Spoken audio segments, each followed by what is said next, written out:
লক্ষ্মীপুরের লাবক চা বাগান মাঠে জমজমাট ফাইনালের মধ্য দিয়ে শেষ হল MLA cup Lakshmipur 2026 season 5 men's open football championship.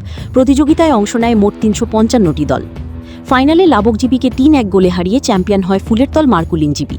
Match শেষে অসম সরকারের মন্ত্রী কৌশিক রায় পুরস্কার বিতরণ করেন। চ্যাম্পিয়ন দল পায় 1,01,000 টাকার চেক ও ট্রফি, আর রানার্স আপ লাবক জিপি পায় 51,000 টাকা ও ট্রফি। আসাম প্রাইম নেটওয়ার্কের প্রতিবেদন। এবং ম্যাচ যারা প্রদর্শন করেছেন তার জন্য সত্যিই আমরা প্রশংসা জানাই। আমাদের এই খেলোয়াড় প্রথম থেকে দেখিয়েছে, পায়ের জাদু চালিয়েছে।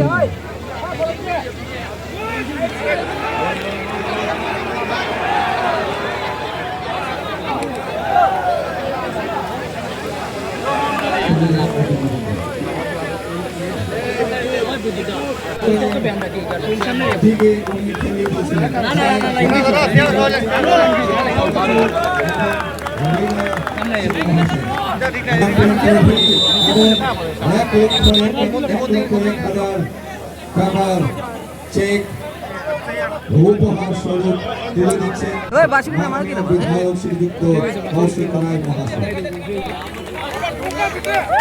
মার্কুলিন হিপিক, মার্কুলিন হিপিক।